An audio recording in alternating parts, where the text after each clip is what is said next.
after they broke in my house. You just couldn't sleep. In a way, we are all victims of crime.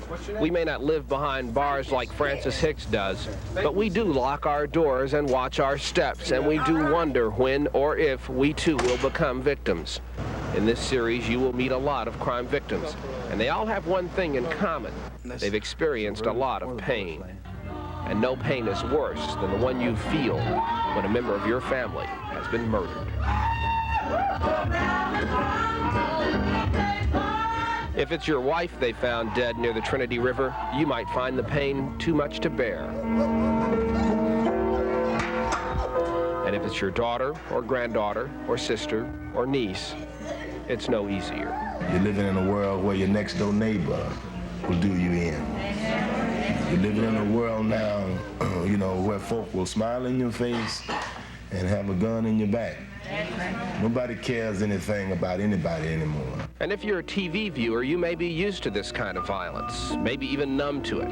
The life and death of Felicia Baker, the action that caused all this pain, took only 20 seconds to explain on television.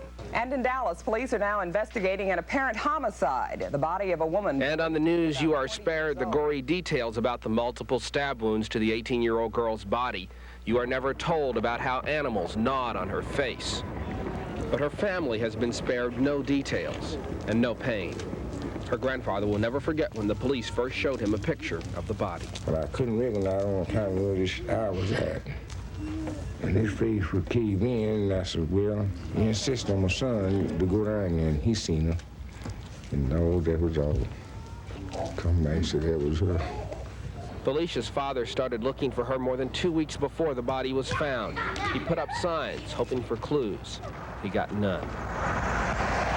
They took Felicia's body to the family cemetery in Mejia. It was a beautiful, clear winter day, but no one here noticed. They still don't know why Felicia is dead.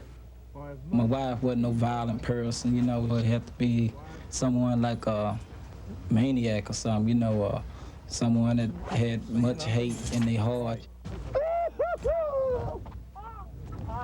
It's time to say goodbye, husband.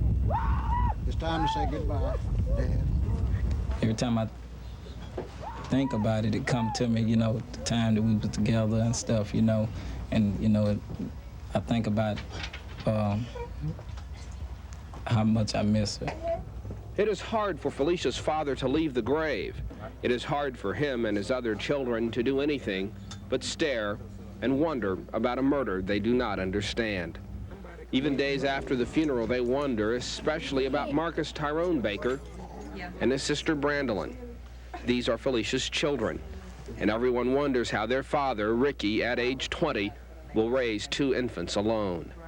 But this is what being a victim is all about. It is about growing up never knowing your mother. It is about going on without your wife. It is about never seeing your daughter again. And it happens to more than 20,000 American families every year. If they catch the killer, he can get a free lawyer in a jail cell that will cost taxpayers $20,000 a year. And often the killers get more attention than do families like this one. Tomorrow, an extreme example of that, the man who killed David Gregory. Gary Reaves, Channel 8 News.